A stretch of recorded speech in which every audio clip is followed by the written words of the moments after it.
जैसे कि पहले हमारी सब लोगों की वार्तालाप हुई है कि हमारा आज का मेन मुद्दा ये था कि करण सिंह दलाल जी आए मीडिया के रूबरू हुए कि मैं एक कमेटी का चेयरमैन हूँ जो हार के कारणों की जांच कर रही है हरियाणा कांग्रेस की तरफ से। क्योंकि मैं 30 साल तक लगातार कांग्रेस में रहा हूँ और आज अब बर्खास्त हूँ, लेकिन क्योंकि मैं कांग्रेस की चिंता रखता हूँ इसलिए मैंने पूरे फैक्ट्स तैयार किए और मैं इससे पहले भी एक प्रेस कॉन्फ्रेंस कर चुका हूँ और उसके बाद पूरे हरियाणा में घूमने के बाद मैंने भी एक रिपोर्ट तैयार की जो मैं आदरणीय खड़गे जी को और पार्टी हाईकमान को सौंपने जा रहा हूँ। ये श्रीमान करण सिंह दलाल जी हैं जो कमेटी लेके आए हैं कि वो कमेटी का गठन वो कह रहे उदय भान जी ने किया है। इस तरह की कोई कमेटी की विश्वसनीयता नहीं है क्योंकि कांग्रेस एक राष्ट्रीय पार्टी है और राष्ट्रीय स्तर पर श्री भूपेश बघेल जी के नेतृत्व में एक फैक्ट फाइंडिंग कमेटी काम कर रही है। उदय भान जी की तो स्वीकार्यता ये है कि इन्होंने अभी एक जिला प्रभारियों की लिस्ट जारी की अपने आप को शोभित करने के लिए, वन मैन शो दिखाने के लिए, तो दीपक प्रभारिया जी ने उस पर रोक लगा दी। और ये जो करण सिंह दलाल जी की जो कमेटी है इसका तो उनको पता ही नहीं होगा, इस पर भी रोक लगेगी। ये चुनाव खुद आ रहे लोग, करण सिंह दलाल खुद चुनाव आ रहा है, विजय प्रताप चुनाव आ रहा है, वीरेंद्र राठौर चुनाव आ रहा है, बलबीर उपाल शाह का भाई चुनाव आ रहा है, ये सब लोग चुनाव आ रहे हैं, मनीषा सांगवान चुनाव आ रही, ये आ रहे लोग क्या आकलन करेंगे और हराने वाले लोग क्या आकलन करेंगे। करण सिंह दलाल जी कह रहे मैं चेयरमैन हूँ। ये कमेटी बिल्कुल आंखों पे पट्टी बांधने के लिए बनाई गई है, हुड्डा साहब को पाक साफ दिखाने के लिए, जबकि हुड्डा साहब की वजह से ही कांग्रेस आ रही है। ये हुड्डा ये सोचते हैं कि लोग 2 महीने हो गए भूल गए बातों को, अब नई बात लेके आ जाएंगे। ईवीएम खराब थी, ईवीएम खराब थी, आप जाओ सुप्रीम कोर्ट, जाओ चुनाव आयोग, जनता के दरबार में तो वही बात बताओगे आगे कि आप लोगों ने लोगों के खिलाफ कैंडिडेट कर दिए। हर सीट पे जहाँ जो सीट हुड्डा साहब नहीं बांट पाए, हुड्डा साहब की हाईकमान में नहीं चली, वहाँ इन्होंने निर्दलीय आदमी खड़े कर दिए।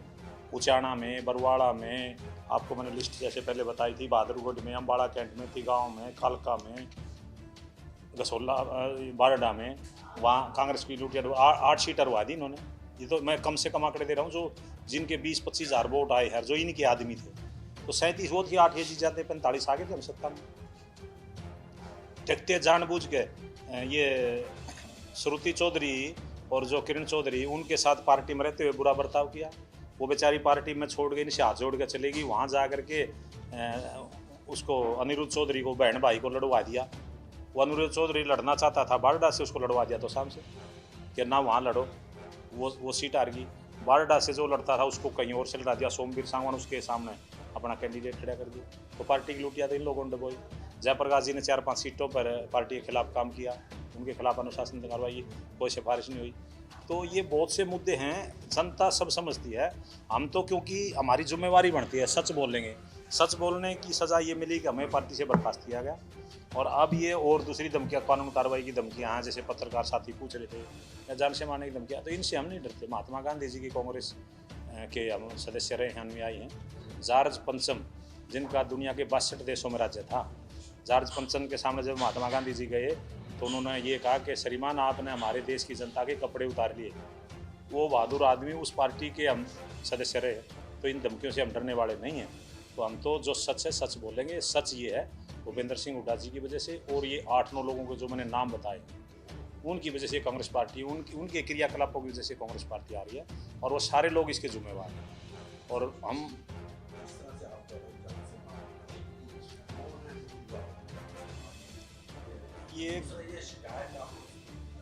ये ग्रीन ब्रिगेड के लोग हैं हरियाणा में, मैंने शिकायत दी है, अपने पुलिस महानिदेशक को दी है, सीआईडी चीफ को दी है, मुख्यमंत्री हरियाणा को भी दी है और दोबारा भी उनको हम देंगे। ये लोग अच्छी हरकतों पे आएंगे अब, क्योंकि ये हमने एक प्रेस कॉन्फ्रेंस की, पहले हमने सारे वस्तुस्थिति से अवगत करा दिया।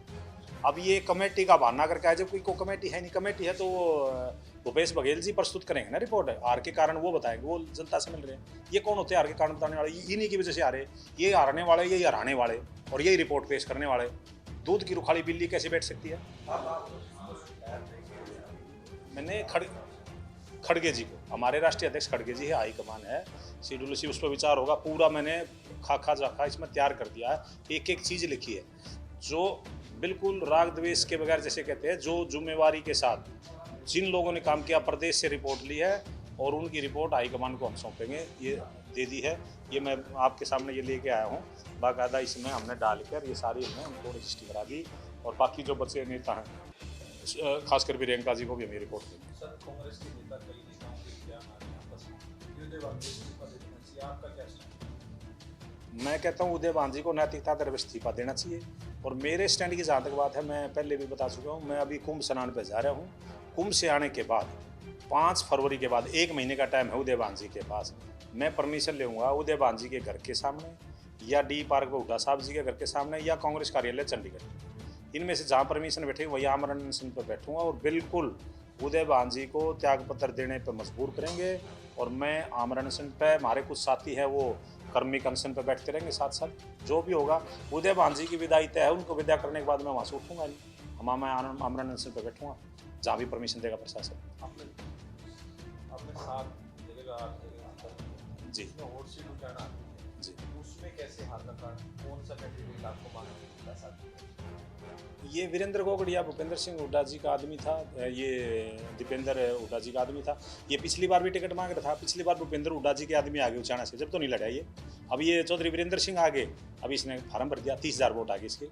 उसके बाद जयप्रकाश जी ने ये सोचा भाई कोई कमी नहीं रह जाए, वहाँ एक काला चेयरमैन कैंडिडेट हुआ, एक दिलबाग सुनील तो उनका बिजनेस पार्टनर है, वो खड़ा कर दिया, 8,000 वोट वो ले गया पूरा। जैसे अभिमन्यु का चक्रव्यूह रचना है, उचाना में ऐसे रचा।